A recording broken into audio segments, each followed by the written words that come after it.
Halo,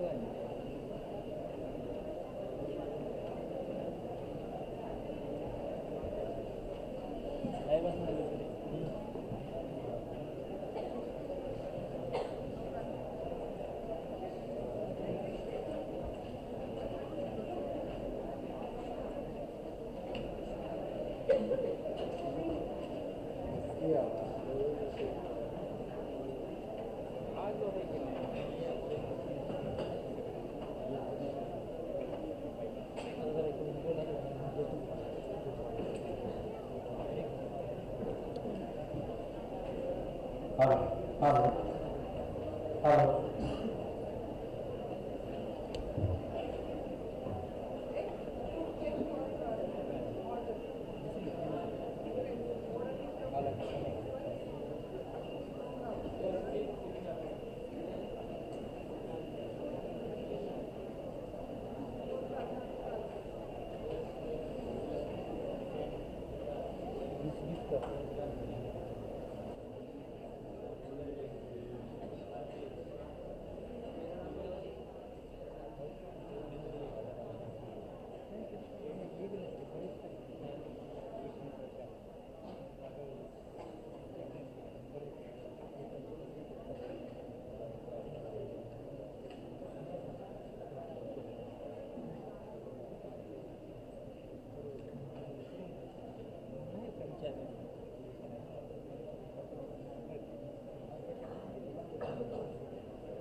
Chief Guest, Captain, Indian Navy, K. Srinivasan, Principal, thanks to SATARA, Vice Principal, Admin Officer, Senior Master, judges, and teachers, and my dear teachers.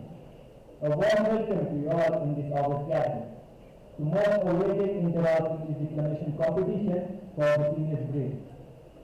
Today we gathered here to witness an inspiring showcase of eloquence, intellect, creativity, as the talented participants will take the stage to present their carefully crafted speeches. The art of declamation is one of that challenges us to express our ideas with conviction, passion, clarity. And it is with the great enthusiasm that embark on the intellectual journey. Each contestant has chosen a topic that not only reflects their individual perspective, but also resonates with the world around us. Whether it is an issue of global importance, an exploration of human values, or reflection of personal experience.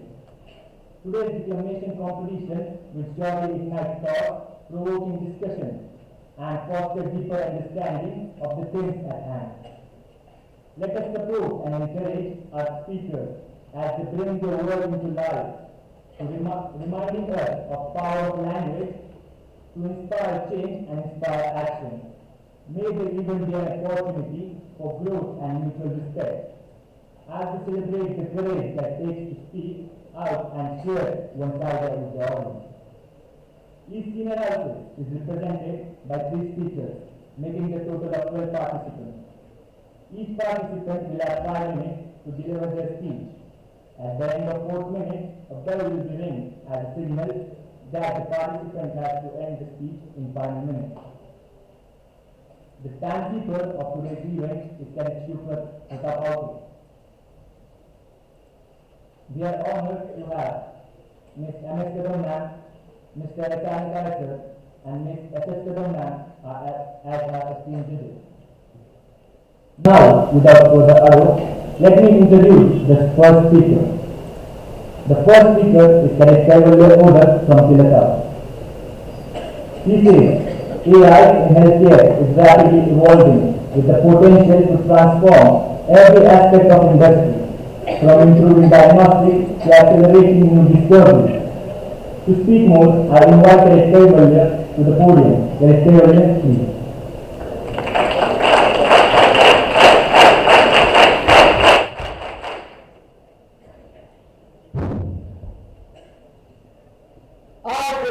AI in healthcare is a perfect pair, improving lives with precision and care.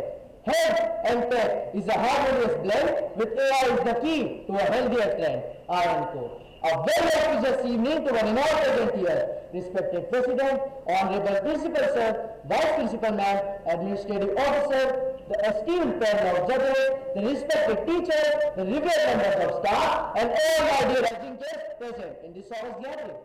I am Cadet Kaivalya from Class 10B, representing my Tilak House, and I am here to acquaint you all with my today's topic, that is the role of artificial intelligence in healthcare. Firstly, healthcare is an intricate and data-intensive industry, generating vast amounts of patient data, medical records, and research findings. The complexity of medical data has created a fertile ground for all applications, enabling healthcare professionals to analyze, interpret, and utilize this data more effectively. Now, I am going to tell you about something which is known to almost everyone in today's era. Yes, it is artificial intelligence. Artificial intelligence, or simply AI, is a topic which is very widely known in today's fast-paced and technological world. We all know what is AI, but let me also tell you something about it. In simple words, it is the simulation of human intelligence into machines that are programmed to work, think, and learn like human beings. You all might have heard people saying that in the coming future, AI will rule all over the world, or it will snatch out the job opportunities from us. But my dear friends, it is all wrong. Rather than snatching the job opportunities, it will create more number of job opportunities, as many more number of people will be required to control AI and to work upon it. This will ultimately reduce the unemployment and raise the economies of the countries using it. AI has much more benefits. One of the key benefits of AI is that it boosts the decision making with the data supported insights and predictions. It also helps in eliminating the human errors during tasks and delivers a much more precise and dependable results. So, as you know that every coin has two faces, similarly artificial intelligence has. AI has many benefits but some demerits too, like the lack of ability to show emotions and creativity in decisions.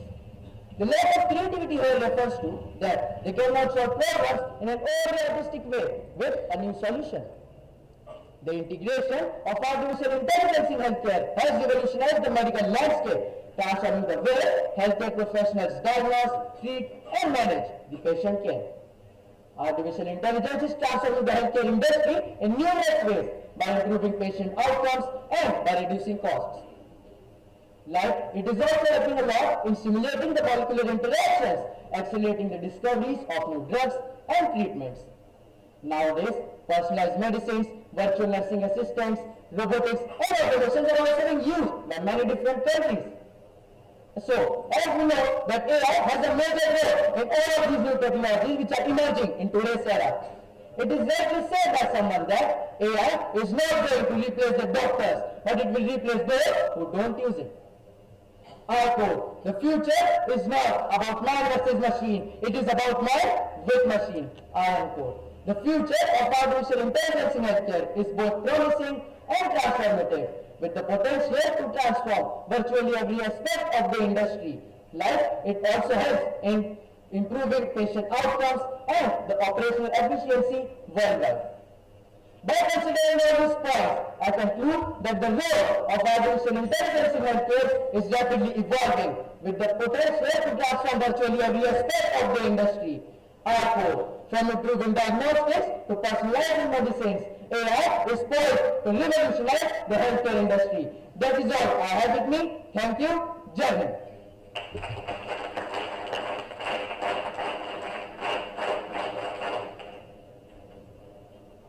Really, the speaker did an excellent job of capturing the audience. Thank you, Director. Now it's time to listen to the second speaker, who is from Andhra, Director. He says, it is the innovation and creativity which is the reason of world's progress. Without it, the world wouldn't have a face of blue and green. To express more on it, I will now take Soham to the podium. Soham.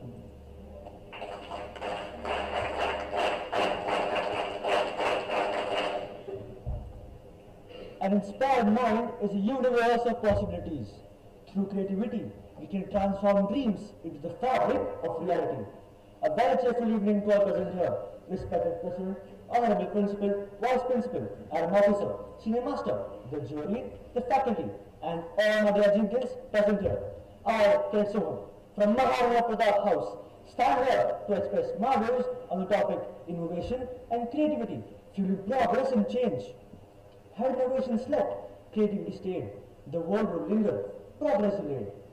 Change, it is the basic law, it governs the entire nature. In this fast-paced world, technology is changing rapidly. Nobody can assure you that the world is going to be the same 5 years later. As everything changes within a blink of an eye, to go along with the world, one has to be creative. That is to imagine and innovate. That is implementation. It all involves developing new ideas or improving the existing ones to solve problems or to meet needs.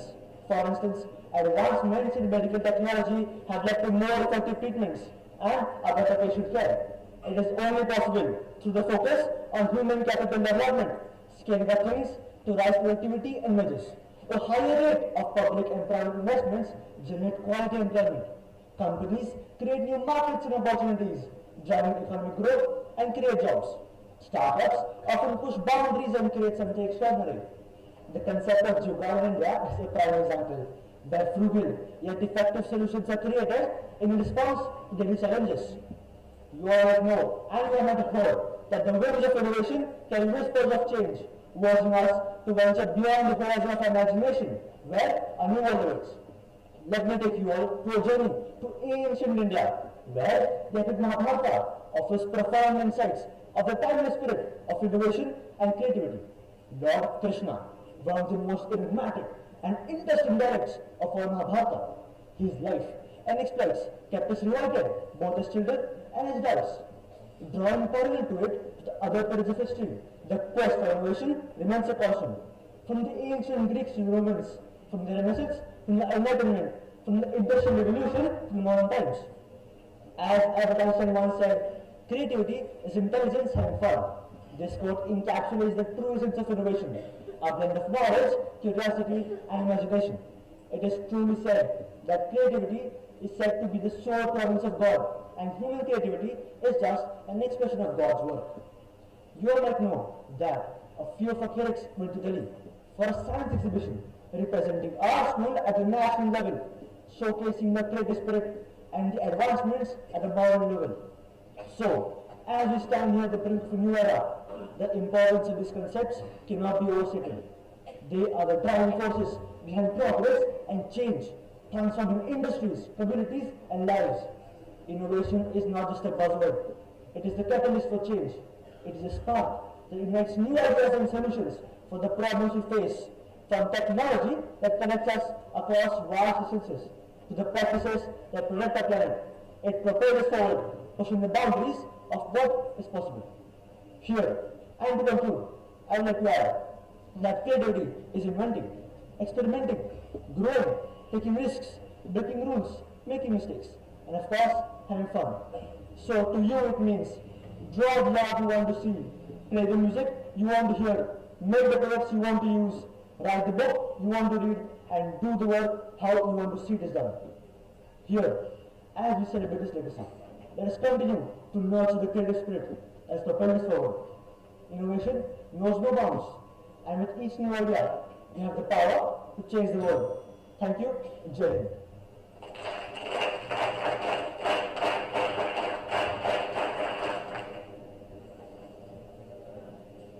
Well, that's true. That was very engaging and quality performance. Let us move further to the third speaker. That is Ravi Kumar, representing Lal Bahadur Shastri. He says, technology has evolved rapidly. Over the past 2 decades, and it has transformed each and every aspect of life. To speak more, I invite Ravi Kumar. Let us Ravi speak.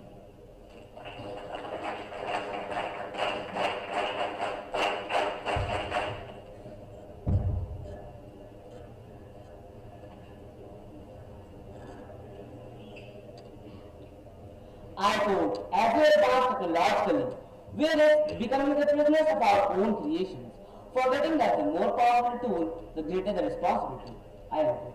A very splendid evening to you all, respected President, honorable Principal, Vice Principal, Administrative Officer, Senior Master, members of the jury, members of the faculty, and all my guests present here. I, Ravi Kumar, representing Lal Bahadur Shastri House, I am going to present my topic on technological advancement and balance between its innovation and ethical concerns. We all know that how technology has both pros and cons. It has evolved rapidly over the past few decades and has changed each and every aspect of our life. From artificial intelligence to smartphone, it has brought us great convenience and innovations. But these innovations come with significant ethical concerns that are must to be addressed in order to ensure a balanced and responsible approach towards progress. I would like to say some words for making it more clear. I quote, technology is a useful servant, but a dangerous master. I am quote. The innovation of technology has not only brought changes, but also led to breakthrough in many sectors, such as health, automobiles, textiles, medicines, and many more that I cannot count. These all are the advancements and benefits of technology. Also, it has brought up the load of conservation of fossil fuels by gifting humans with renewable energy. I think that all these can explain the assistance provided by it very well. Now, I would like to hear an answer from you all. Would you ever like to live in a world of such an advanced tech? I am sure you would like to. But, beware of its cons also. I would like to present a quote of a wise person. I quote, the real danger of technology is not that it will make computers think like humans, but it will make humans think like computers. I quote.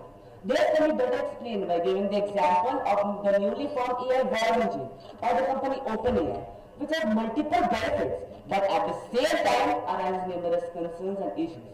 This AI-born engine can copy the exact voice of any human being by just listening to the sample voice of it. This can solve many of our issues, but at the same time, its misuse by some misleading people can cause a great disaster to its privacy and property. Also, it should not be neglected that this development will lead in productions by machines instead by masses. And by doing this, we will surely be violating the ideal and optimistic thought of Mahatma Gandhi. The most important of all is the fact that it would decrease the efficiency of government, and one temporary defect in the system would break down the whole tech and cause an error. Now I will explain ethical innovations and concerns hand in hand. Now the matter arises that how a balance can be created between innovation and ethical concerns. Transparency and accountability plays an important role. We can openly discuss on our goals, potential impacts, and processes about our innovations.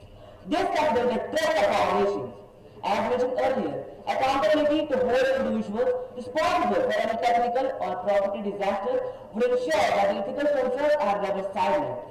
Also, education can be provided on the upcoming or ongoing ethical challenges caused due to technological advancements. Not only this step will suffice in making a balance, but several other steps, such as establishing ethical principles, fostering a culture of ethical innovation, having social cooperations toward ethical concern, would surely help. Before giving an end to my speech, I would like to quote some words. I quote, "A machine can do the work of 50 ordinary persons, but no machine can do the work of a single extraordinary person." I am quote. So let us try to create a future where ethics and innovations go hand in hand, and technology uplifts humanity, contributing to an equitable and just world. Thank you, Jai Hind, Jai Bharat, and started on the technology. Thank you.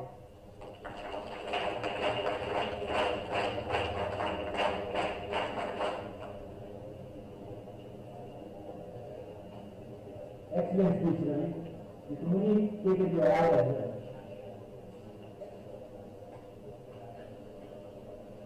I would like now to invite the fourth speaker of today's event, His Cadet Atanu Baludev from Karya. He says, cybersecurity enhances our digital life by fostering trust and power to engage fully in the digital world. To express further, I invite Cadet Atanu Baludev. Atanu.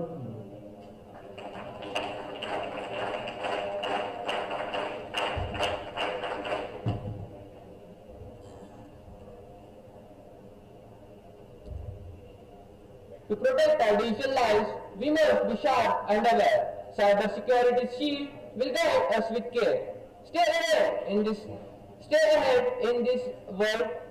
Stay ahead with knowledge keen. In this digital world, be sharp and lean. A very good evening to all and all present here.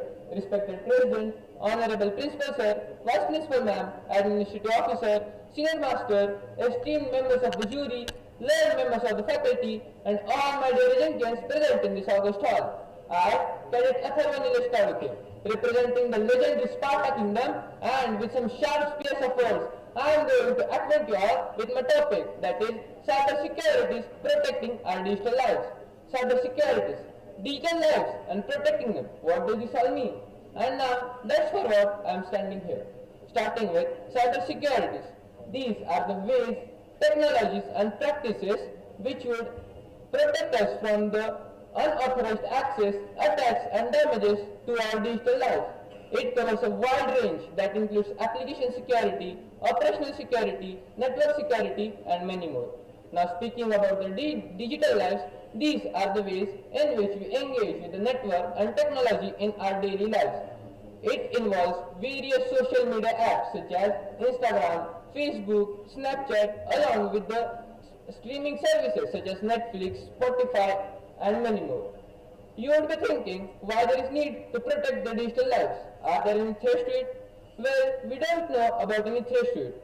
And how would we, as we are just busy in scrolling reels, watching movies, and chatting with friends? But unfortunately, my friends, there are innumerable threats to our digital lives. They include starting with phishing.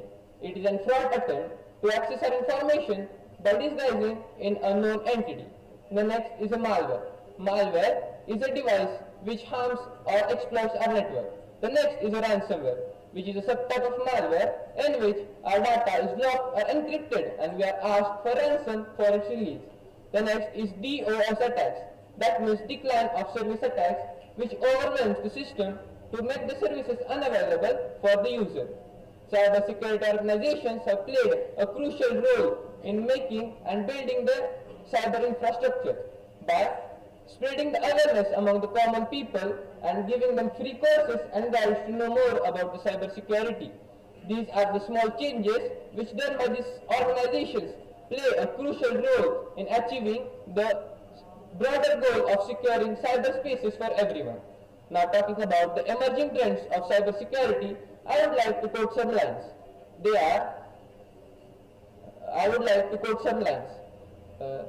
As the new challenges arise, our defenses must grow and stay wise.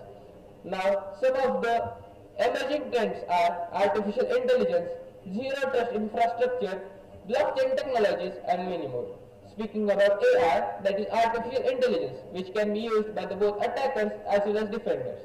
Attackers can use AI to create more sophisticated threats, while defenders can use it to improve the protection.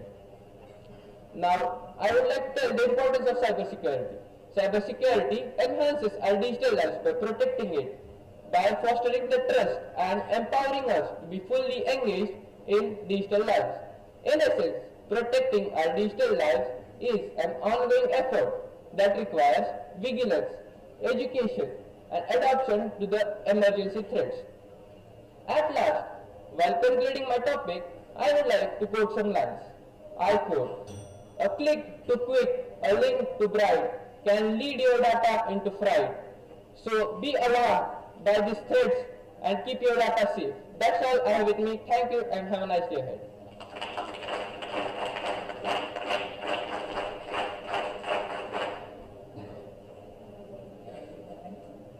Just announce them to keep quiet. That is, they all will be there in the helipad rolling.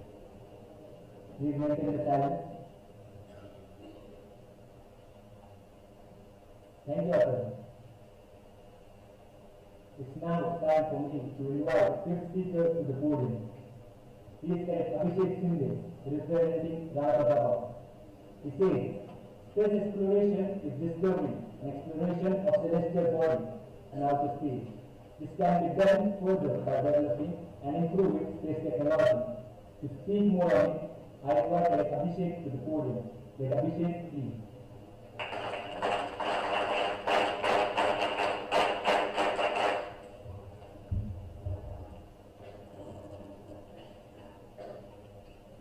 Also, the earth is cradle of humanity, but mankind cannot stay in this cradle forever.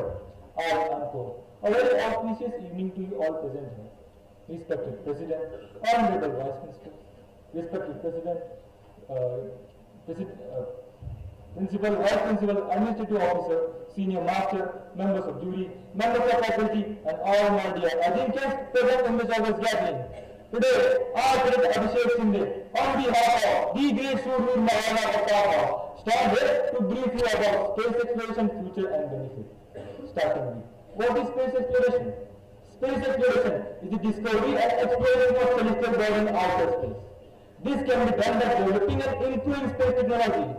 Humans always have keen interest in space and dreamed about what is space. Space is a group of planets, universe, galaxy, asteroid, and comet. As we know about the Cold War between United States and former Soviet Union, they gave a start of space race. An unpredictable program of scientific space exploration took birth on 4th of October 1957. Soviet launched the first artificial satellite that was put into space, and Yuri Gagarin marked the history and became the first person to enter Earth's orbit. There are numerous types of space technology and access to observe, propulsion, mining, remote sensing, and Earth observation. Space exploration is mainly done through flyby, telescope, orbiter, lander, and rover. They examine and study on astrobiology, astrophysics, cosmology, and planetary science. This part of Earth nature. It is not impressive celestial threat that has the potential for catastrophic consequences on human life. As we know, one crucial aspect of space exploration is identification and monitoring of near Earth objects that could possess the destroy planet.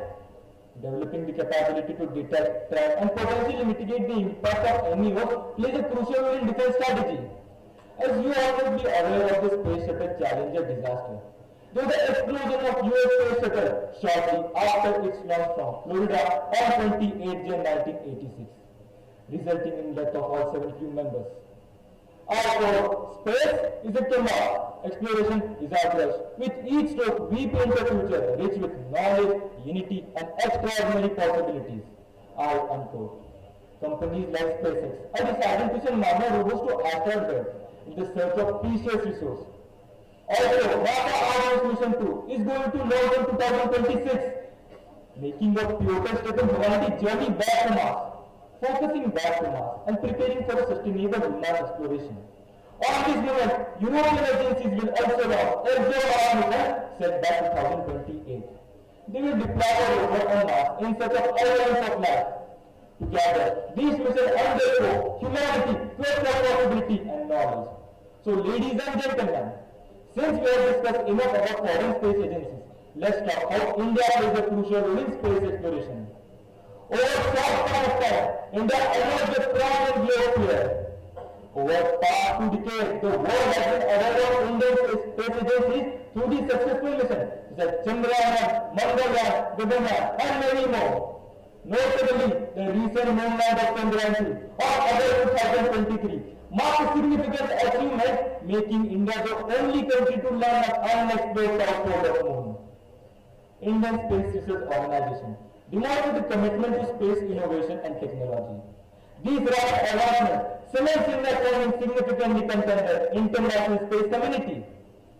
At last, while leaving this podium, I would like to say, space plays an inspirational role in education, while the long-term goal of other space agencies include establishing of human settlement on the planet or Mars, and the idea of human colonization of Mars, or the search for extraterrestrial life opens a range of possibilities. Young minds envision themselves as future scientists or astronauts. That's all. Thank you. Jai Hind.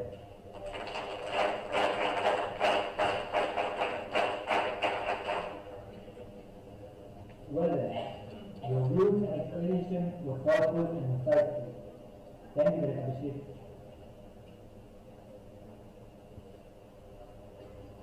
It's now turn for 6th speaker of today's event. He is K.S. Kumbhari from Tilakara. He says the impact of social media on youth can be significant. As a result, youth sometimes correlate it with depression and loneliness. But if we establish proper guidelines and teach children to use social media safely, then it will impact society positively. To express more on it, I would like to invite K.S. Kumbhari to the podium. Yes, please.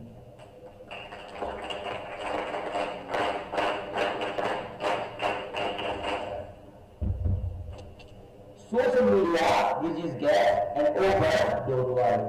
Social media bridges gap and opens door wide, connecting minds and hearts worldwide. It sparks the conversation that inspires and grows, making communities connect, learn and grow. A very good evening to our now present over here. Respected President, Honorable Principal, Vice Principal, Administrative Officer, Senior Master, esteemed panel of judges, respected teachers, administrative staff, and all honors and dear adventurers present and service gathered. This is Candidates of Class 12 is going to represent my Tilak House with my topic, the impact of social media on youth. Today, due to the advancement of technology, which has made many worldwide connections through the mode of some digitalized platform, which are now commonly known as social media. Social media has woven into the fabric of our lives. Yes, my dear friends, social media are woven into the fabric of our lives. And yes, there is no doubt that many of you must be having a smartphone. With this smartphone comes the access to the social media. Today, you can go to any restaurant or tour, and there you will find that from a toddler to an elder is glued with some kind of technology in front of them. Because this has become so important to our generation that many of them must be knowing that they are getting addicted. But then also they repeat the same thing. Thus, everyone is using this technology every day, every time, and for everything, and causing into impact on many people, including the youth of today. Social media affects the youth so much that it plays a crucial role in forming opinion in the community. Some people seem to lose their control and guidelines so that whatever the information they receive through social media seems to become only valuable to them. Therefore, understanding the potential danger of social media is extremely necessary for us because it may affect us and in future it may also lead to social disharmony. So, my dear friends, let's have a look on both positive as well as negative impact of the socially accepted social media. On one hand, it can be inspiring to all the teens that freely express themselves. With this, it is very easy for teenagers to create new social groups and friends. A youth can expand their social group just by clicking few buttons. Today's youth find people that have the same interest and create new friendships. Thus, social media makes it very easy for us to connect with each other in today's generation. On the other hand, social media has become an integral part of a teenager's life, but its impact on their mental health and well-being, which is a topic of concern. Social media affects the youth so much that it plays a crucial role in forming decisions in the community. The impact of social media on youth can be significant. Today, we sometimes talk about negative impact, right?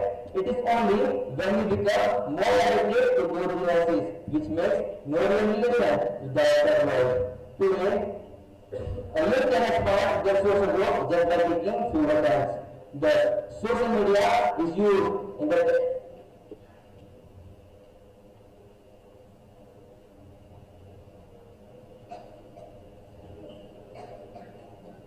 Just to conclude, I would like to say that social media is not just an activity. It guides people how they interact with each other and shapes their perception of reality. That's all. Thank you and Jai Hind.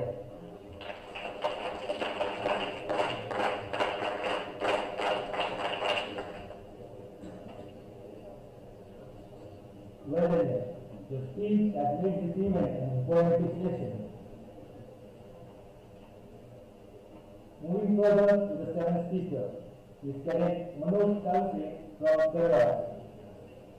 He says, the world is doing many efforts to mitigate climate change, researching and developing various sources of renewable energy, such as wind, photovoltaic, solar, tidal, and geothermal. These are all alternatives for the environmental degradation today. To speak more, I invite Cadet Manoj to the podium. Manoj, please.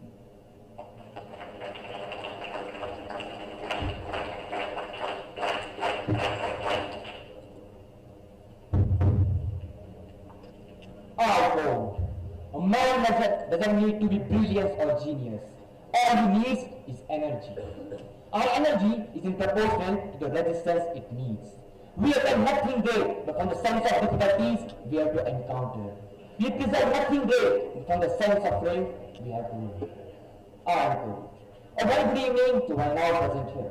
Respected President, Honorable Principal, Vice Principal, Administrative Officer, Senior Master, members of the jury, members of the faculty, and all my dear Ajinkya's present in this august hall. I am Cadet Manoj, representing Kerala, and I am standing here to put my views on the topic, energy alternatives, a solution to environmental degradation.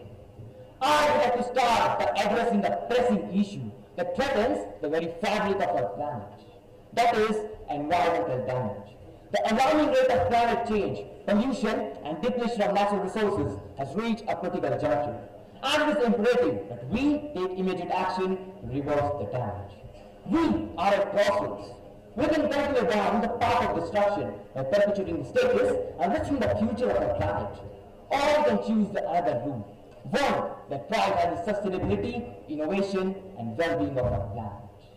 The evidence is clear. Human activities are responsible for an unprecedented 60% of environmental degradation.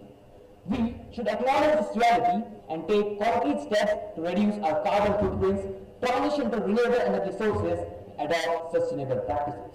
But my dear comrades, I don't just want to talk about the problem. I want to present a solution. A solution that is not only achievable, but also essential for our future. A solution that is rooted in science, technology, and human ingenuity. The solution is simple. Energy alternatives. It's not just about the solar panels or wind turbines.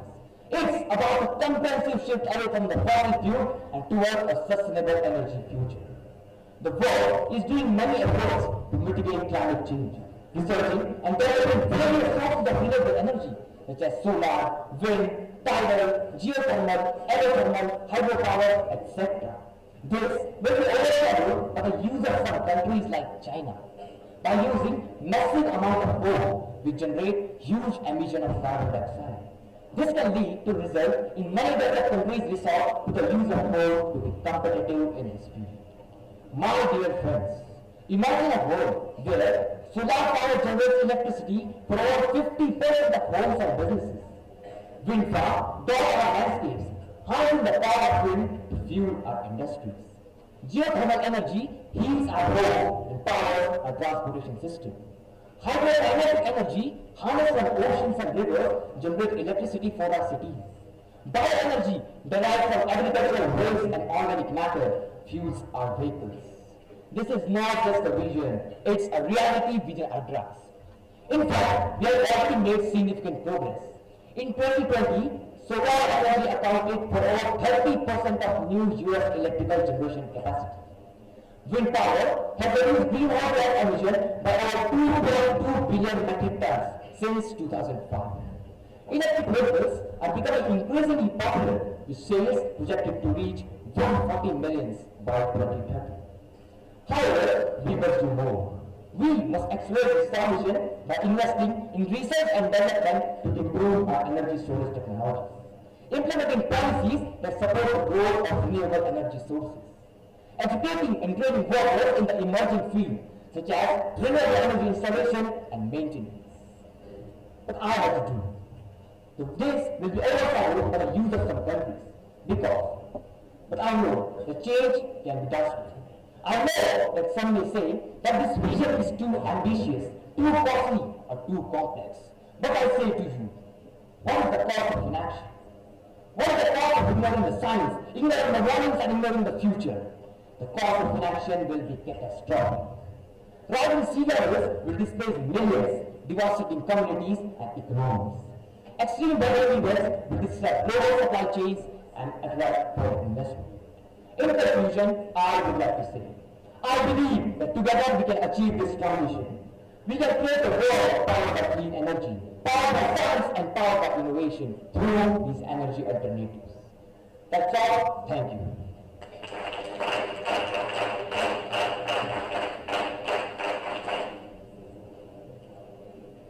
Excellent speech, Director.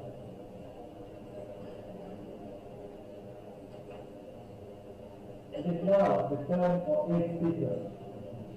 Please take Krishna Vishnu, representing Bharata Vishnu. According to him, climate change is ticking time bomb, and the consequences are already there. Rising seas, burning forests, and collapsing ecosystems. This is not just about saving the planet, it's about saving ourselves. To express more, I would like to call Krishna to the podium.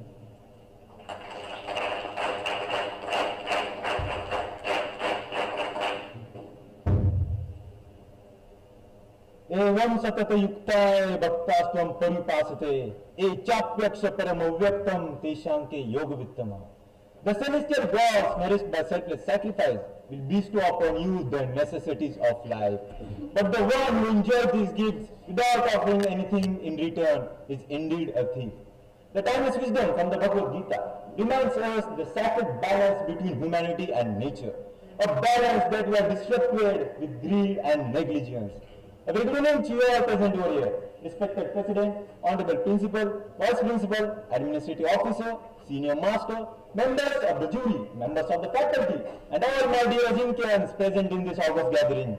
Here is Cadet Krishna from Lal Bahadur Shastri House, And today I stand before you to address a reality that unites us all, that is climate change and its impact on planet Earth. The world is at a tipping point, where forests are burning, glaciers are melting, and oceans are swallowing our coast. These are not mere natural occurrences, they are the consequences of our choice. The Mother Earth is crying out for the help. And the question is, are we listening? Let me share a harsh truth. The global temperature has risen by just 1.2 degrees Celsius in the past century. And yet we are already witnessing floods that submerge cities, wildfires that destroy ecosystems, and droughts that leave millions starving. This is the reality of climate change. But let me clarify. Climate change isn't just about the environment. It's a human crisis. It threatens our very existence by affecting the food we eat, the air we breathe, and the water we drink. Imagine a future where fresh water is scarce, crop fails, and millions are forced to flee their homes due to rising seas. That future isn't far away, it's happening right now. But what is this crisis? It's us, our consumption, deforestation, and reliance on fossil fuels that have disrupted nature's balance. While industries and governments are significant contributors, but we as individuals also play a role. Every plastic bag we throw away, every energy devices we use, it all adds up.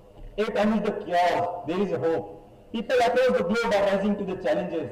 Scientists are innovating sustainable technologies, activists are rallying for change, and local communities are restoring ecosystems. These efforts show us that change is not only possible, but achievable. But let me ask you this.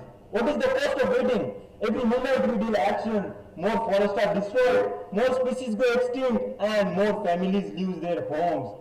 The tears of a farmer whose crop fails, the despair of a child who breathes polluted air. These are not abstract stories, they are the lived reality of millions. If we close our eyes to this suffering, we are not just betraying the planet. In fact, we are betraying the humanity itself. Think of your loved ones, their dreams, their happiness. Don't they deserve a world where rivers flow clean, air is fresh, and land is fertile? We owe to them and to the generation to come to act with urgency and compassion. कर्मण्य अधिकारस्ते मा फलेषु कदाचन मा कर्म फले हेतुर्मा ते संगोस्व कर्मणि. You are right to perform your duties, but not to the fruits of your action. Do not let result be your motivation, nor let yourself attached to inaction. These verses teaches us to act selflessly with greater good. When it comes to climate change, this duty is clear: to preserve and protect the earth regardless of any immediate result. Let us also educate others, inspire change, and demand accountability from those who are in power. Before I conclude, I would like to leave with you one question. What kind of world do we want to leave for future generation? Will be remembered as the generation that ignored the warnings, or as the one who saved the planet? The time to act is now. Let us take responsibility, rise to the occasion, and create a legacy of sustainability and hope. That's all of me. Thank you. Jai Hind.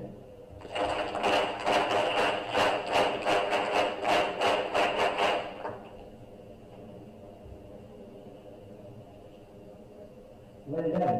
We are deeply connected to the content you talked about. Thank you very Krishna. It's now time to invite the ninth speaker to the podium. He says, from Telangana. He says, the future of AI is bright and full of possibilities. As our human society continues to embark this technology, it is crucial that we remain mindful of its impact and work hard to address the challenges that come with the evolution. To talk further, I would like to call Elena. Elena, please.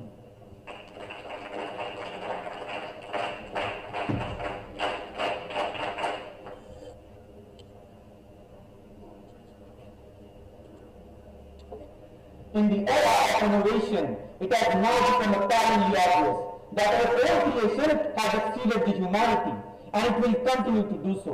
Yes, I am talking about artificial intelligence. A very auspicious evening to one and all. Respected President, Honorable Principal Sir, Vice Principal Ma'am, Administrative Officer, Senior Master, esteemed panel of judges, teachers, and all my dear and near Ajinkans. This is Kelvin representing my village house, and I stand in front of you to acquaint you with my topic, which says, how AI is shaping the future of technology and society. Since decades, we have long feared that rise of artificial intelligence is not good.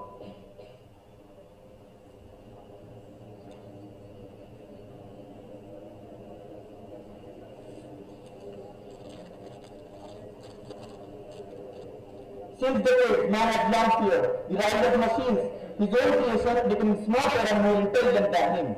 But while artificial intelligence and machine learning are rapidly changing the world and powering the fourth industrial revolution, humanity need not to be afraid. Ladies and gentlemen, we know that human brain is capable to gain depth, remember the faces and voices of the people, and can also recognize the sights and sounds of the object within a fraction of a second. So just think, what if AI is also part of thinking and enhancing itself, thus enabling us not only to gain but also implement knowledge with the help of so-called machines. Thus, as computing powers increased in 2000s and 2010s, AI tools started to see widespread use in home applications too. As widely articulated in the pious book of Bhagavad Gita, I quote, just like star is covered by snow, mirror is covered by dust, and embryo is covered by onion, so is knowledge covered by desires. I quote. And yes, AI will develop that desire. With the help of AI, the helping machines will be able to learn, solve problems, plan things, and can do everything with its born capabilities of function. In the field of technology, AI is evolving rapidly day by day, and it is believed that in the near future, AI is going to change the human life very swiftly, and will surely end all the problems of the world by sorting out the major problems. Now let me give you an example. Our life in this modern age depends largely on computers, right? At this point of time, it is almost impossible to think about life without those computers. So it becomes very important to make those computers intelligent so that they can ease our life with the means of technology. Now the question arises, how can this be done? Yes, only by artificial intelligence. Therefore, this is the reason why AI is about to bring a revolution in the field of technology. By not forgetting that change is the only constant, AI-based machines are now commonly used in manufacturing sector. The enabled robotic arms are now integral part of manufacturing sector. Also, AI in education is changing the way humans of all ages learn. Advanced technology is positively involved in recognizing the students' need in learning and other individuals' need in clearing any sort of doubts they have. Also, AI is enhancing things as simple as household appliances. As this society today always changes and embraces a more automated lifestyle, there will always be new jobs created to monitor, enhance, and repair those automated machines. Therefore, the future of AI is bright and full of possibilities. As this human society today continues to embrace this technology, it is crucial that we remain mindful of its impact and work hard to address the solutions and work hard to address the problems that come with its evolution. AI is not the future, it is the present. AI has also played a crucial role in India's astronomical expeditions. So for conclusion, let me end with a true fact that every age has its own scientific discoveries and inventions. And yet, we all agree with this fact, including me. And today's scientific advancements are impacting globally in a very short period of time. And such is the progress made in the field of artificial intelligence. Thank you, Jeremy.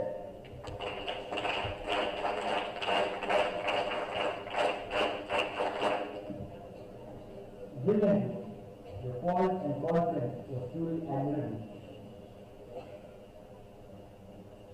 Moving further, let me invite the 10th speaker of today's event. He is an Akash Patel representing Rajabha. According to him, gender equality is a cornerstone of balanced and progressive society. It ensures equal opportunity, rights, and responsibility for all regardless of gender. To express more on this, I invite Akash Patel. Akash, please.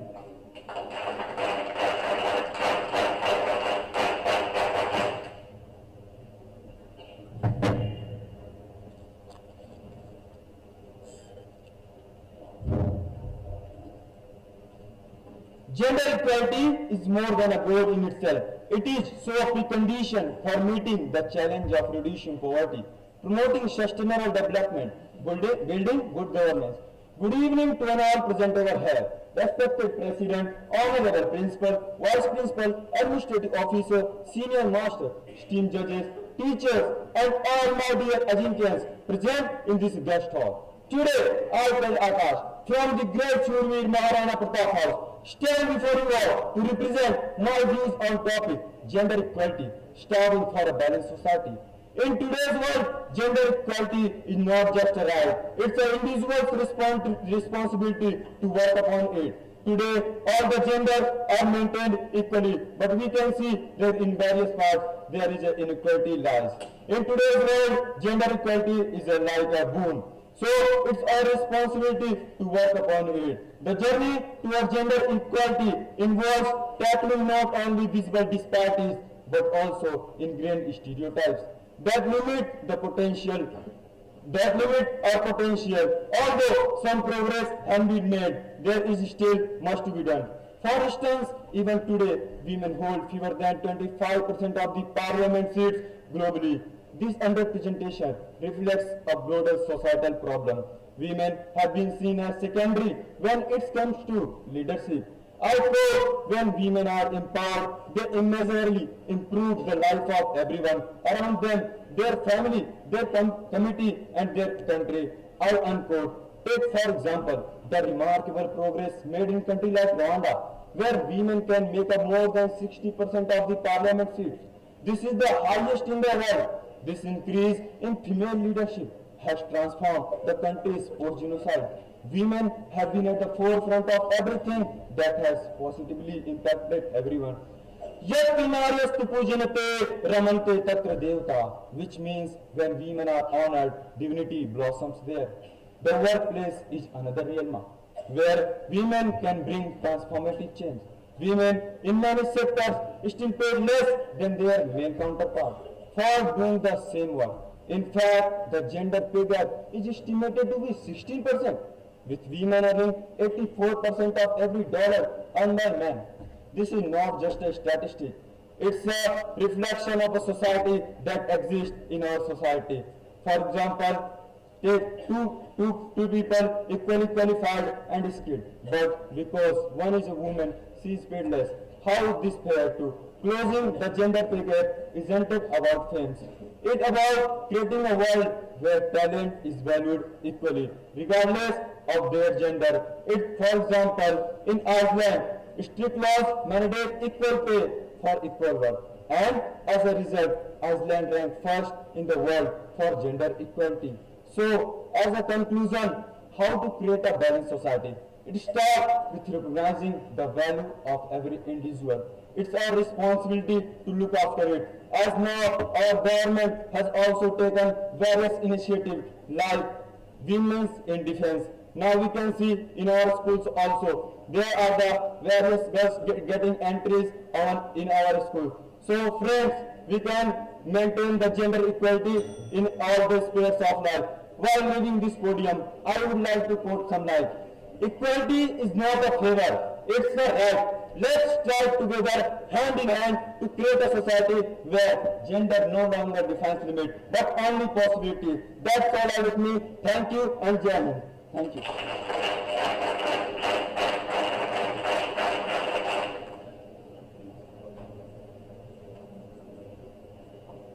Well done. You presented your point with clarity and confidence. Thank you, Akash. Friends, now it's time for 11th teacher of today's event.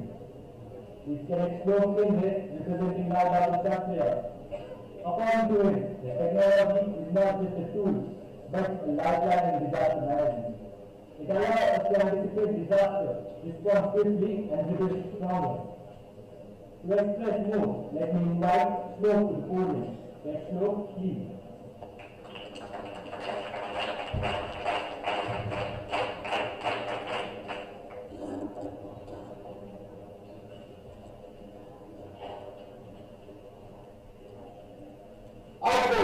In the battle against nature's most unpredictable forces, technology is as shield and sword, offering solutions that save lives and restore hopes. A good evening to all the here, respected President, Honorable Principal, Vice Principal, Administrative Officer, senior master, members of the jury, members of the faculty, and all my advocates present in this hall. Here is flow from Lala Shakya, and I stand for you to discuss the vital role of technology in disaster management. Disasters, whether natural or man-made, have a profound impact on our economies, lives, and communities. From earthquakes and hurricanes to wildfires and floods, this kind of category demand efficient and effective disaster management strategies. And from this real chaos, technology has emerged to be strong ally in disaster management, revolutionizing the way people prepare, respond, and recover from such events. As the Einstein once said, in the middle of difficulty lies opportunity. Technology embodies this principle by changing the challenges of disaster management into opportunity for innovation. From predictive analysis to real-time communication, technology is the cornerstone of modern disaster preparedness. One of the most significant advances in disaster management is the use of predictive technologies. For instance, artificial intelligence and modern machine learning models predict the vast amount of data to predict the natural disasters like earthquakes, floods, etc. with remarkable accuracy. A recent example is of 2023 Maui wildfires in Hawaii, in which advanced learning systems and AI models analyzed the fire area and provided crucial data to firefighters, which assisted them in containing the blaze and saving many of the lives. Technology also plays a crucial role in disaster response. It plays a vital role in ensuring efficient communication and coordinating efforts. GIS, Geographic Information System, enables portals to map affected area, identify appropriate infrastructure, and plan routes for evacuation and aid delivery. Drones equipped with cameras and sensors provide us real-time images and videos of the disaster-stricken areas, which helps the first responders in assisting damage and allocating resources more efficiently. During the earthquake of 2023, drones were used extensively for locating the survivors who were trapped under rubble and speeding up the operation in even the critical hours after the disaster. Moreover, communication technology has revolutionized the way how we coordinate disaster relief efforts. While applications, social media platforms, and other emergency systems ensure that the information flows quickly and accurately to the people, those who are in need. In India, during 2020 cyclone Amphan, the early was sent which was sent to advisors led to evacuation of about 5 people, significantly reducing the number of casualties and saving many of the lives. At first, technology is not just a tool, but it is the lifestyle in disaster management. It allows us to anticipate disaster, respond quickly, and rebuild stronger. As we face an increasing uncertain future, it is imperative that we should invest and develop more technological solutions. And let us remember that the ultimate aim of technology is to save and secure world for all. Let us harness the power of technology wisely and responsibly, ensuring that it becomes a beacon of hope in the face of adversity. Together, we can build a world where no disaster can break the spirit of humanity. Thank you, Jane Gerard.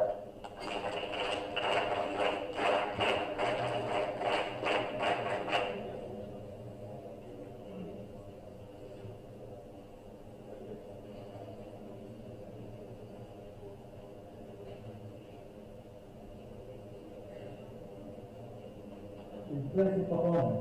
Your passion for the solving was evident. Friends, now we are reached to the 12th speaker and the last speaker representing SATARA. According to him, leadership is leading by example even when no one is watching it. It's about embodying the values you wish to see in others. For speaking more, I would like to invite Eleventh Mind to the podium. Eleventh, please.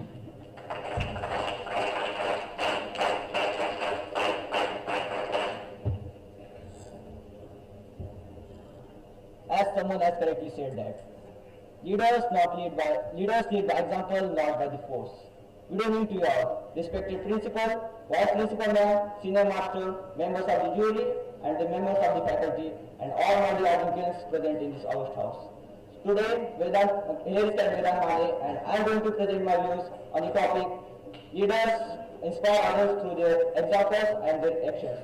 So let me tell you, gentlemen, that the most important thing to learn here is that the leadership is not the position, but it is the responsibility, and also it is the kind of the guide and to inspire the others, and it is the way to lead the others through the examples. So leaders do not demand for the respect, but they ask through their actions and their doing their jobs by example. So let me tell you that from the ancient past, we have so many leaders. Where has the name of the Mahatma Gandhi, who has done so many things for our India in the freedom movements. So the Mahatma Gandhi, famously known as the father of India, he has contributed too much to the society. So he inspired so many millions of people to join the freedom movement, not by his speech, not by his request, but his actions and the actions towards the non-violent movement, actions towards the non-violence and the trust has too much attracted people towards the freedom movement. So and also the Mahatma Gandhi too much emphasizes on the self-reliance. This kind of actions, the actions played by the Mahatma Gandhi too much motivated people to join the reliance movement. So this shows that the action speaks more louder than the words. Now let me tell you the second example, that the APJ Abdul Kalam, famously known as the missile man of India. So he is the guy who has been rejected by the Indian Air Force due to the medical problems. But he did not give up, and he gave his best and became the scientist, and later became the president of India.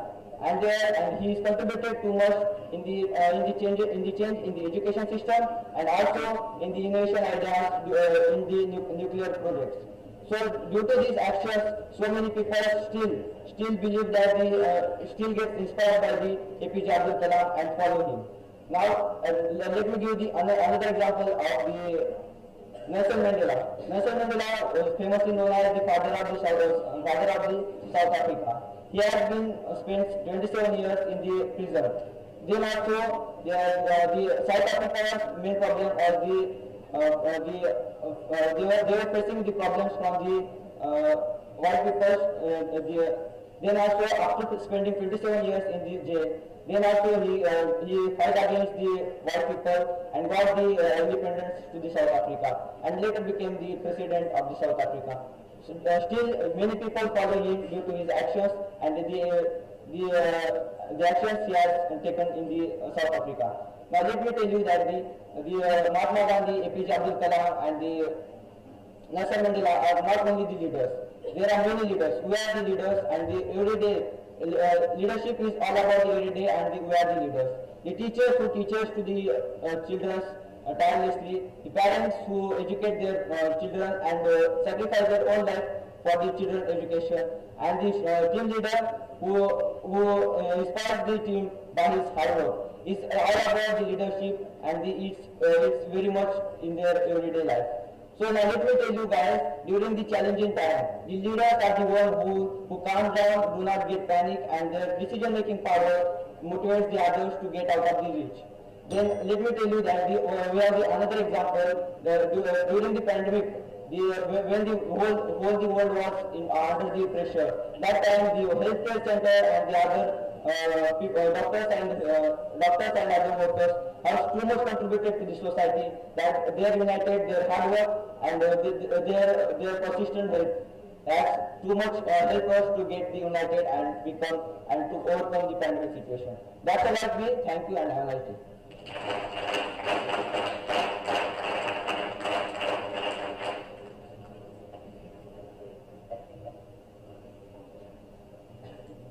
Glory to God. While the biggest finalize the result, I would like to invite open house speaker to begin with, that is Kumar Kamlesh from Kerala.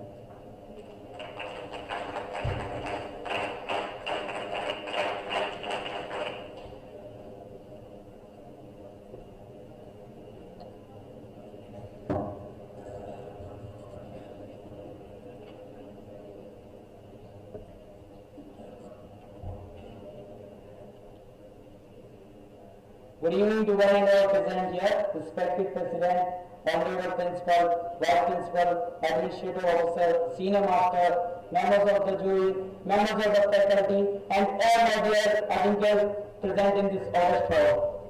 I am Cadet Kumar Pandit, present here to put my views on the topic leadership, inspiring others through examples and actions. It is often said that leadership is not about title, position or power. It is true leadership is the kind that makes a lasting impact, is inspiring others through examples and actions. Throughout the history, we have seen lot of leaders who have risen out of the authority figure and transformed into a outlet of influence. What made them stand apart? Was their talent or their extraordinary vision?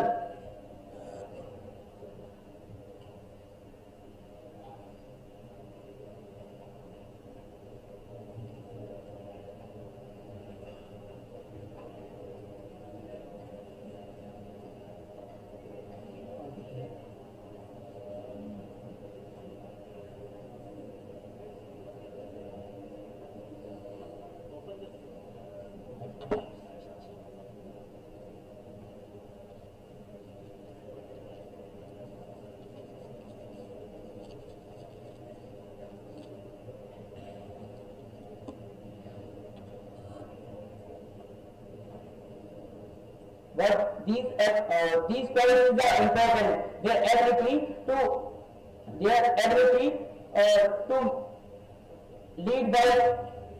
lead through example that set them apart. Consider the example of Mahatma Gandhi, a leader who lead a nation to freedom, not by his grand speech, but through his personal commitment to non-violence, self-discipline and humility. This authentic leadership inspires millions to follow them, and Mahatma Gandhi showed the world that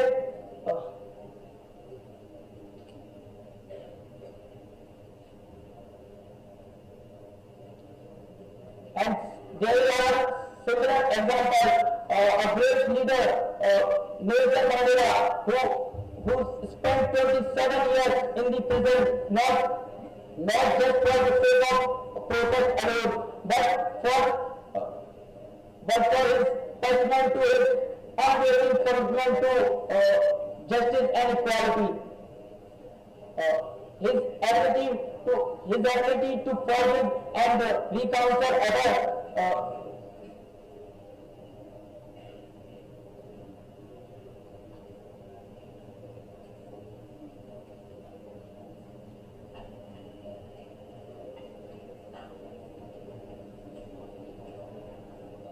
But leadership through example is not for result-oriented historical figure alone.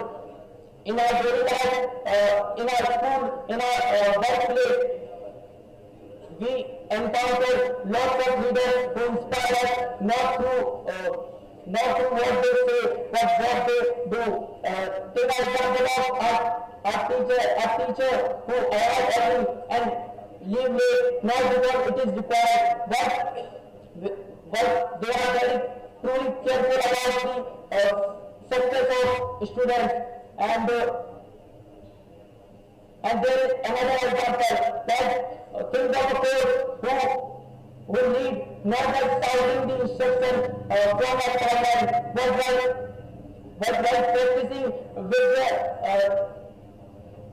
their team.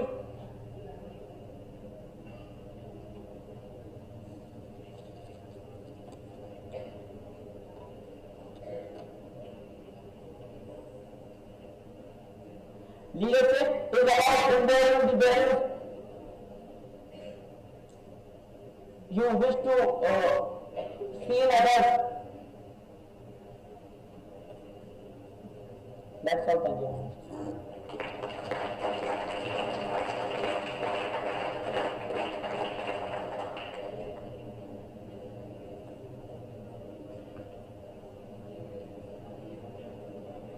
Thank you, Sanjay.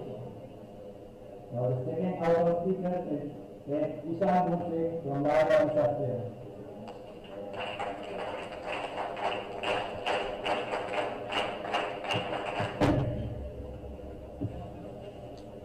The best way to invent your future is to predict it, and the best way to predict it is to experiment with technology.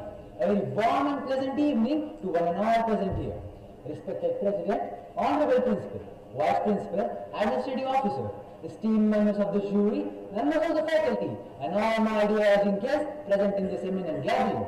Today, I, Cadet Ishan Bose, am standing here to represent my Lord Shastriyas and to shed some light on my topic, technological advancements, balancing innovation and ethical concerns.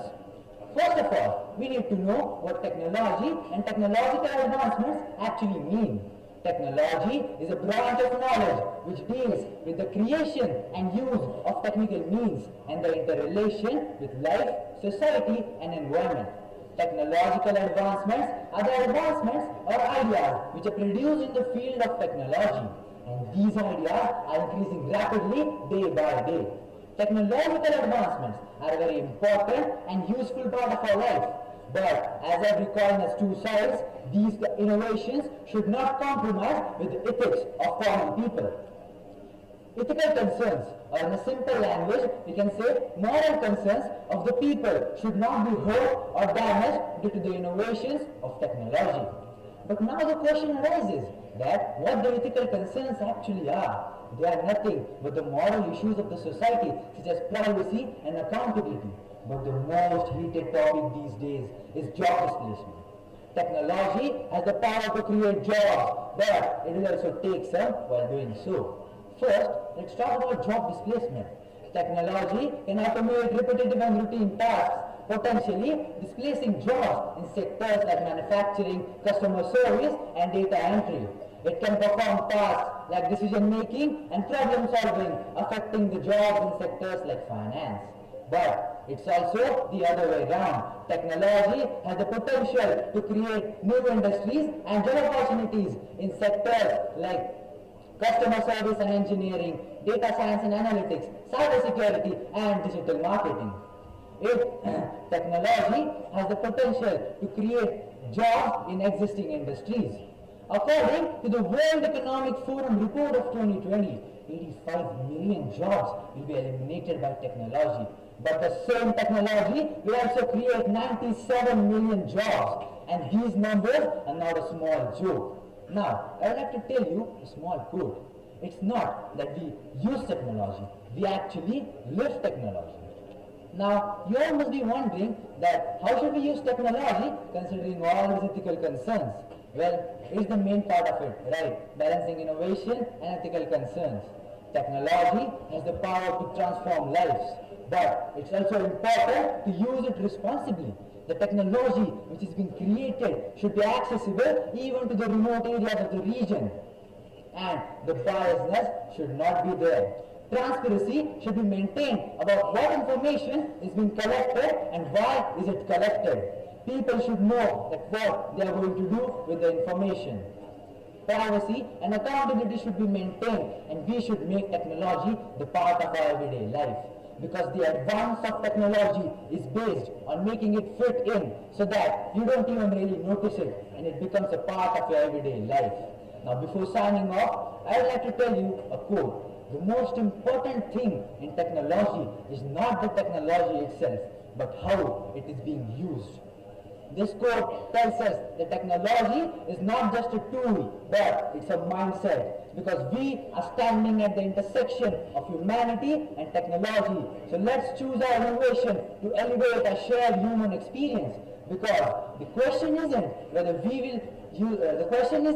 technology will change the world. The question is whether we will use technology to change the world. Because technology is not a destination, it's a journey. So in the end, let's make sure that we trod on the right path. With this, I would like to rest my speech. Thank you. Jai Hind, Jai Bharat.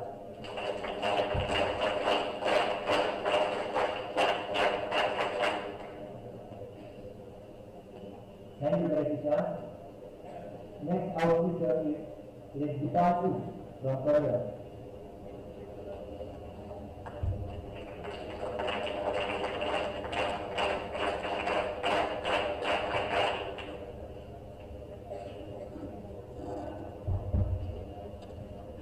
good evening to all present over here.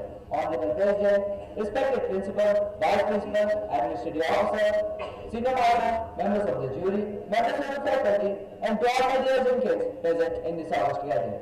Today, I take the council and here represent you all with Marvelous. Marvelous is none other than a harmful software. Marvelous was first introduced in the year 1971, and the program was named as Triple Program. Marvelous has also been a part of cybersecurity. Marvelous helps us to know that our device is being corrupted and also our information can be stolen. Marvelous has also the power to join or access a system in an unauthorized way. Also, I would like to tell you that Marvelous has different forms, such as worms, spiders, adverse, and even in the form of persons. All these things have been building since the time they were discovered. Also, I would like to tell you that Marvelous is not only software that even stores our information, but due to access, it may harm our lives. Also, I would like to tell you that after the introduction of Marvelous, there have been always decreasing the rate. The statistics of Marvelous since its introduction have been increasing by the rate of 60%.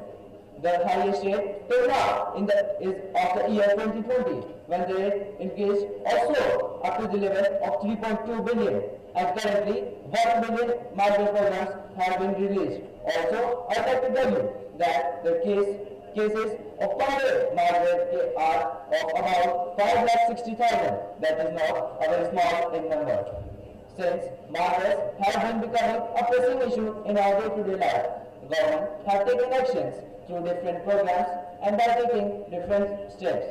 Some of them are also by the invasion of private data protection bill, also by the invasion or make appointment of the personal security officers over the subject, and also by a system or an installation over the NCIIPC.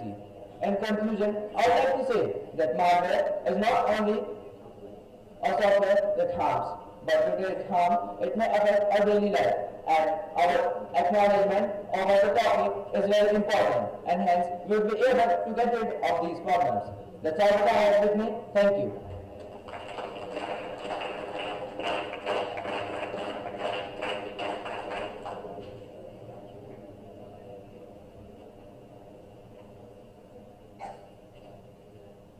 I hope all the GCs and ACs sitting here knows the meaning of the talk we have heard.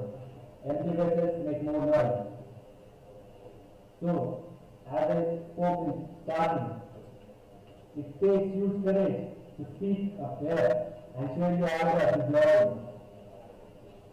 I would like to throw the challenge that if anyone wants to come in.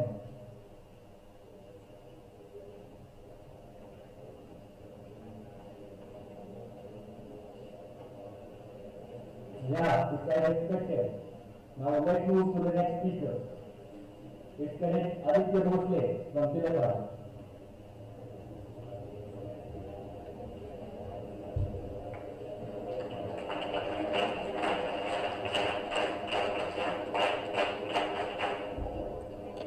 A very auspicious evening to our present over here.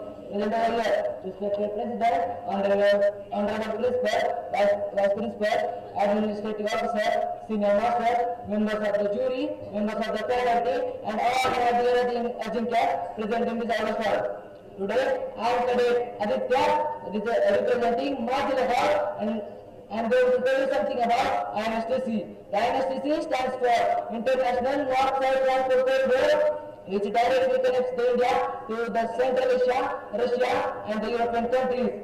Let me tell you something about the reason behind the formation of this treaty. As you know, the India and Russia have good relations since the India's independence. So, the large amount of goods, precious metals like minerals, precious metals like gold, silver, and all is imported by the India from the Russia. And the Russia use route by the North Sea, Mediterranean Sea, which passes through the Suez Canal.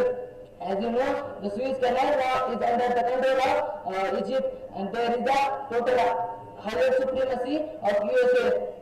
To tackle this, India, Russia, and Iran made this treaty to enhance the trade of Central Asia, Russia with the India and Iran. This treaty also, this route is over about 7,000 kilometers, which connects the Indian port, Iranian port, and with the Russia. This route also reduced the cost of exporting about 30%, and it also reduced the time of about transporting goods from it to 40%. Now, this route also helped India to enhance the economy of India. This route starts from Mumbai, from Navasota port of Mumbai to the Bandar of Iran. From Bandar it goes to the Bandar Baku of Azerbaijan by the road or the railways. From the Bandar Baku of Azerbaijan, the goods are carried to the Bandar port of Astrakhan of Russia. Then from the port of Astrakhan, the goods are transported to the West European countries and Central Asia. This trade also provides the tackle to the China, the road and build initiatives of the China. To conclude, I'd like to say that this India should initiate such more projects and treaties to enhance the economy of India. That's all from my side. Thank you and have a nice day.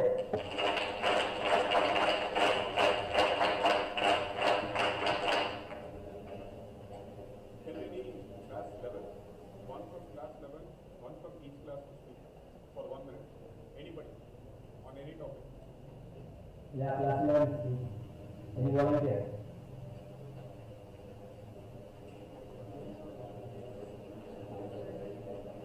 They can speak on any topic. Any topic which you wish to, you can speak.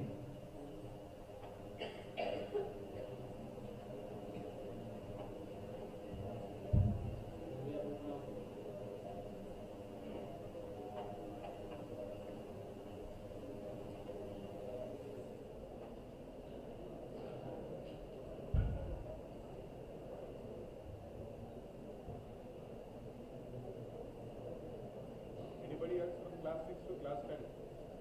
Anyone? Yeah, any volunteer from 6 to 10.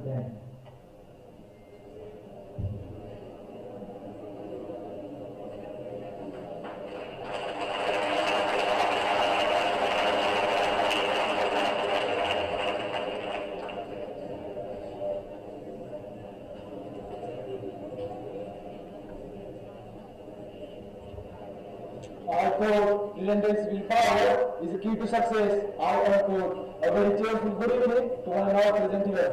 Respected President, Honorable Principal, Vice Principal, Administrative Officer, Senior Master, members of the jury, members of the faculty, and all my dear Ajinkya's present in this august gathering. Here, I carry Aditya from Mahana Pratap House and going to tap into all with my topic, relentless willpower, also known as the hallmark of success. One person needs various qualities to be successful in life. Amongst them, relentless willpower is one of the essential attributes for success. Then, in history, it is a vast examples where people did not have anything, but then also they achieved their goals. Such example is Christopher Columbus, who is one of the greatest voyagers, had an active desire to travel the east. While during his voyage to the east, his sailors got discouraged and revolted against him. But instead, he remained steadfast in his resolve and effectively he discovered the well-known continent of America.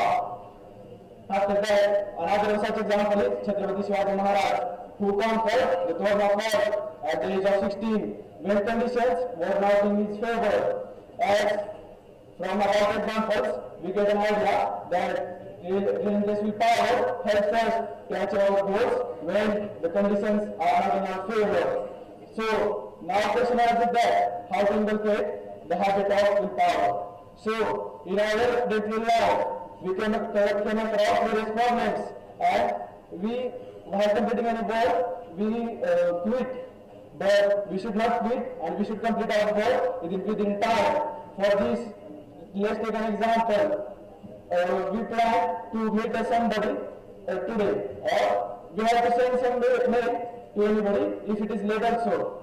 So by completing our work, we can habitate with the willpower. So in our daily life, our ajinkya's like willpower. So if we habitate with in power, it will help us to achieve our goal to join NDA. In a nutshell, it is always helpful to us to complete or accomplish our work rather than leaving it unaccomplished and unattempted. It is always helpful to have the power to be successful in life. That's all from my side. Thank you and have a nice day.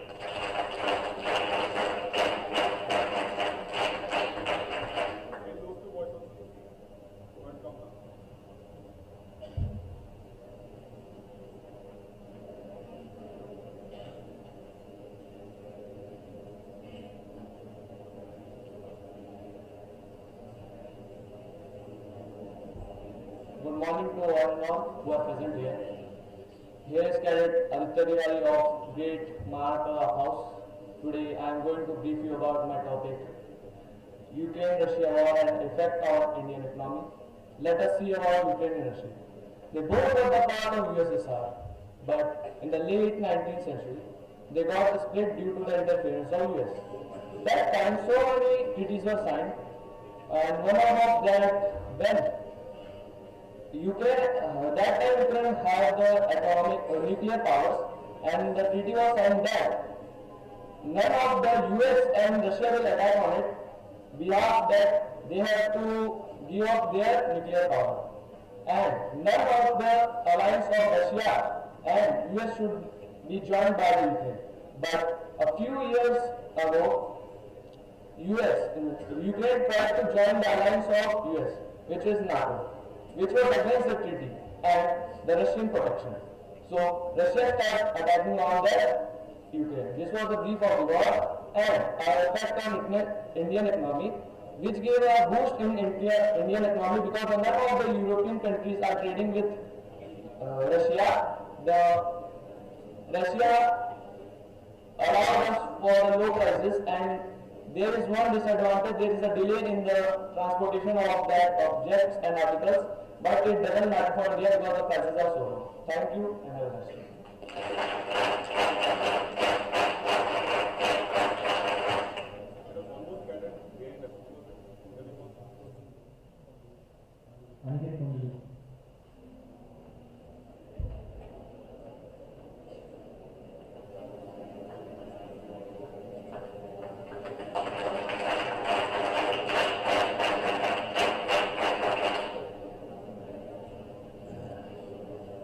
A very good evening to all our present here. Here is Cadet Aditya Samadhi present in front of you, speaking voluntarily from the great civil Mahana Pratap on the topic Syrian civil war. The story starts in 1986 when Hafez al-Assad took over the country as a dictator and declared himself as the president of the country. Then he ruled for 14 years, and in 2000 he left the war and passed the presidency to his son Bashar al-Assad.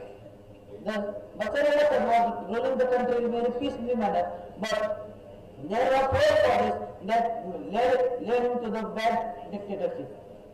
The causes were economic cause, political cause, social cause, and lack of the emotional cause. The first is talking about the economic cause. During 2005 to 2009, Syria faced the biggest ever drought faced in modern history, and due to that, the unemployment was very high, and the Syria was not having the food to eat. And the political cause, people are not happy by the dictator Bashar al-Assad due to his cruel policies. And talking about the social cause, people were having very struggles in earning the livelihood also.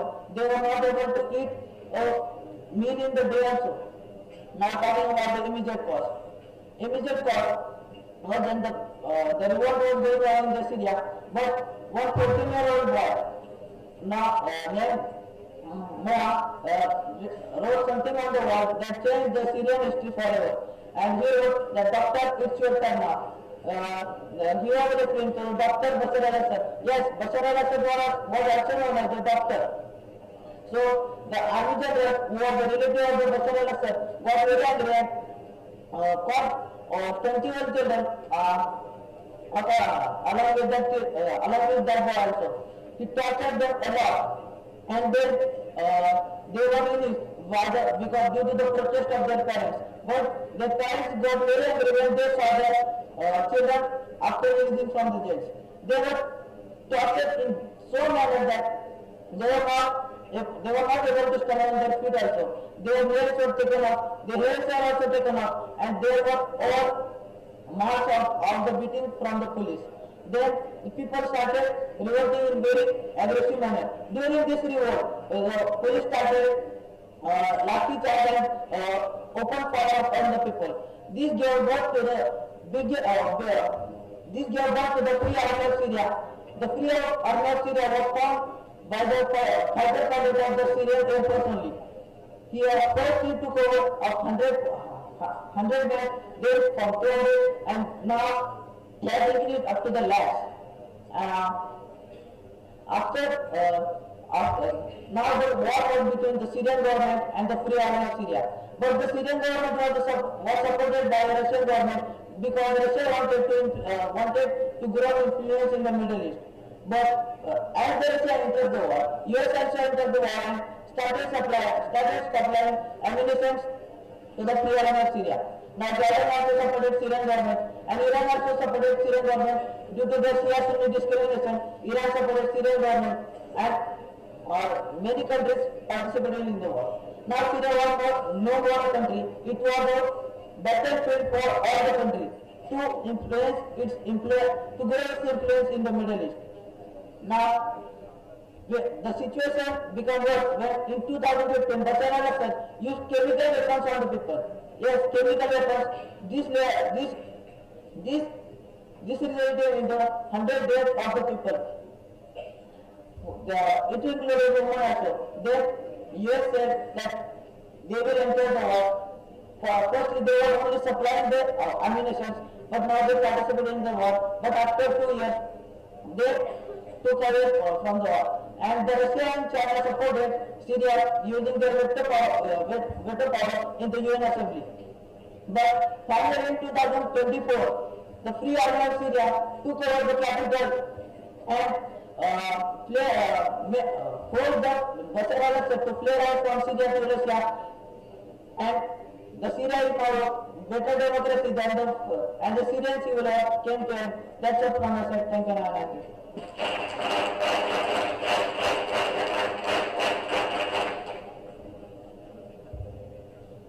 Well, ladies and gentlemen, the time for which we all are waiting for.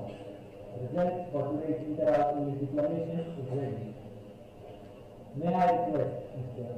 Ravi sir to kindly come on the stage and conduct prize distribution.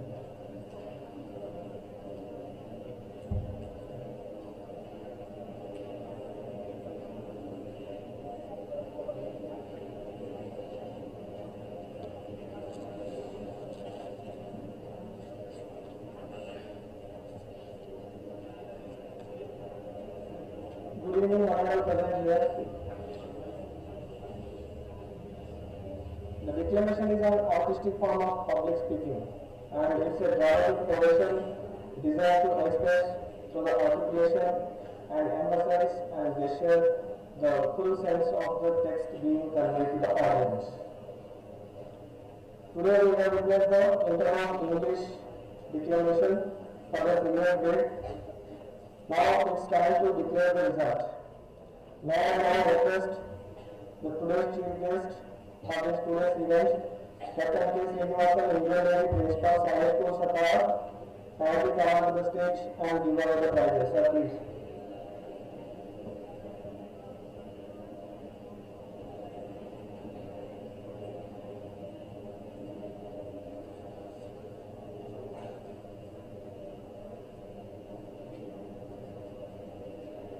To start with the third position, it is backed by Cadet Udara Paul from Tilakau.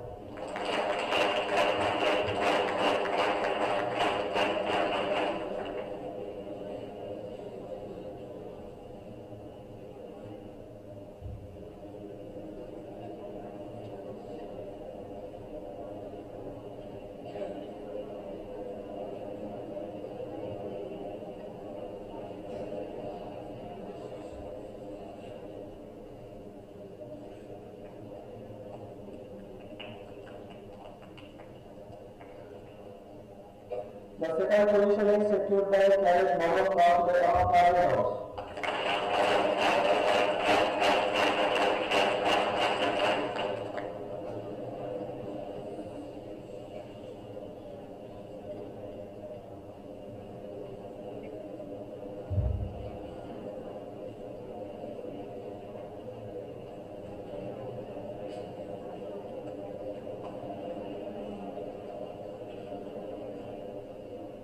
And the proud winner of today's interval English Declamation for senior grade is, can you expect? Krishna Deshmukh from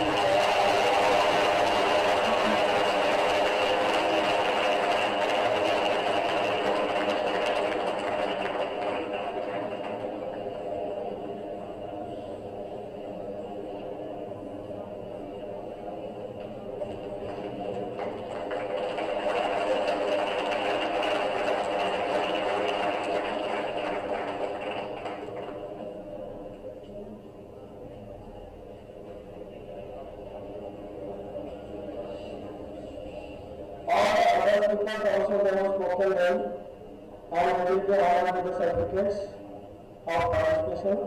To start with, Cadet Challenger Award.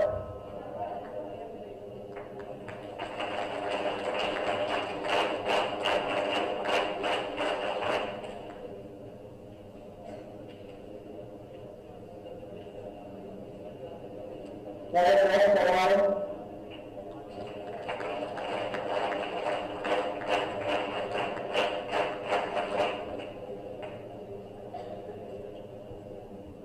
Cadet Sean Brown.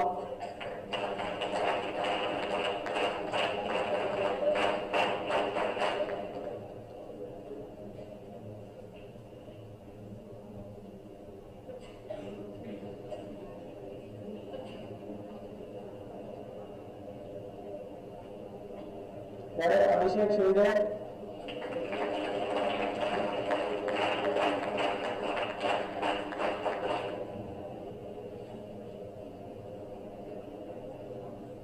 Cadet Akash Pathak.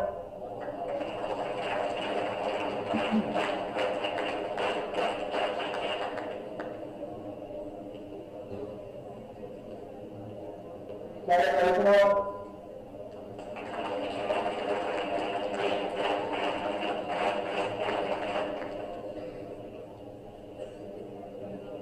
Cadet Shlomo Deviya.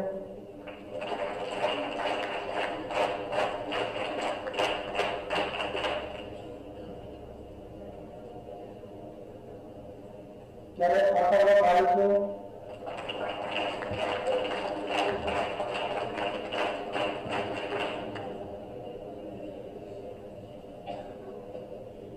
And finally, Cadet Devan Mohan.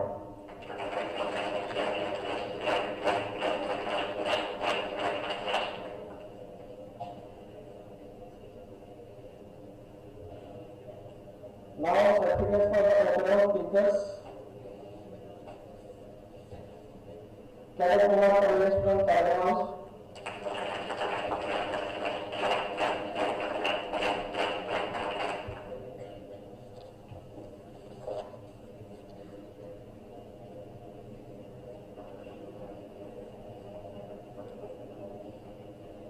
Next, Ishan Goswami from Tiger House.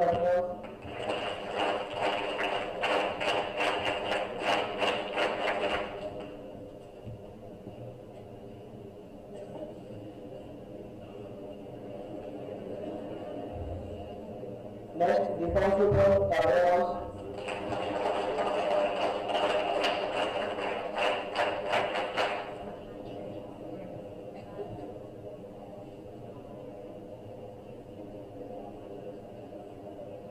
Aditya Bhosle for Clear House.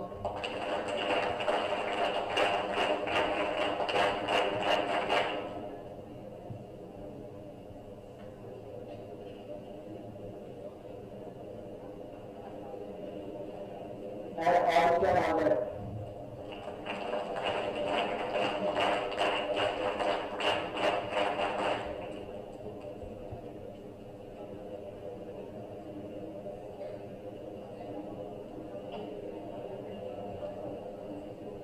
Now it's time to reveal the house position, and the third position goes to Eleventh house.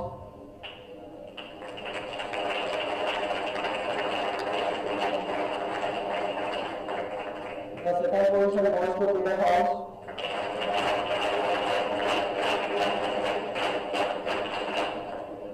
And the winner of today's event is Lord Shastri House.